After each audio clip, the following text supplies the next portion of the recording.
আজকে আপনাদের দেখাবো যে মালদ্বীপে যে কোস্ট গার্ড যে জাহাজগুলাকে নিয়ে আজকে ভিডিও করব। এমন একটি দেশ যে দেশের কোনো স্থল সীমান্ত নেই।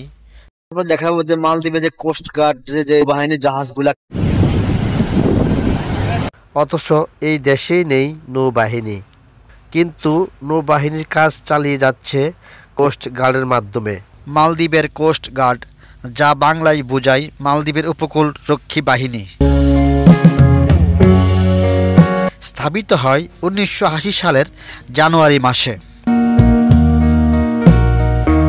মালদ্বীপের কোস্ট গার্ড হল মালদ্বীপের ন্যাশনাল ডিফেন্স ফোর্সের, সংক্ষেপে বলা হয় MNDF।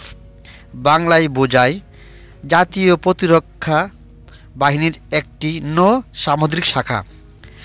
যেহেতু মালদ্বীপের কোনো সরাসরি নৌবাহিনী নেই, তাই নৌবাহিনীর হয়ে MNDF এর অধীনে মালদ্বীপের কোস্ট গার্ড জাতীয় প্রতিরক্ষায় নিরলসভাবে অবদান রেখে মালদ্বীপের সশস্ত্র সামুদ্রিক বাহিনী হিসেবে কাজ করে যাচ্ছে।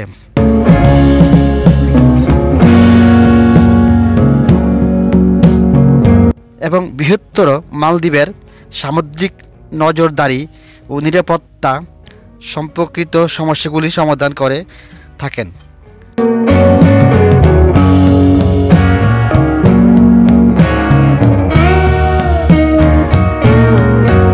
অতএব কোস্ট গার্ডকে মালদ্বীপের উপকূল রক্ষী বাহিনীর পাশাপাশি জাতীয় প্রতিরক্ষা বাহিনীর একটি নৌ সামুদ্রিক বাহিনী বলা হয়।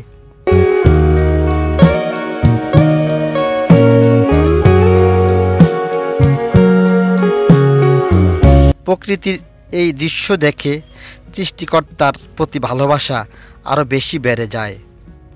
আকাশের মেঘ যেন জমাট বেঁধে ঝড় বৃষ্টি হয়ে সাগরে, আর সাগরের জল দেখে মনে হবে কোনো চিত্রকর তার কল্পনার কালি দিয়ে এঁকেছেন সাগরের জলের রং।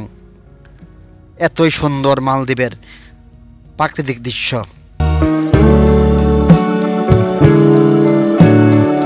এই পর্ব থেকে বিদায় নিচ্ছি। আগামী পর্বে আবারও দেখা ও কথা হবে নতুন কোনো ভিডিও ও দৃশ্য নিয়ে। আসসালামু আলাইকুম।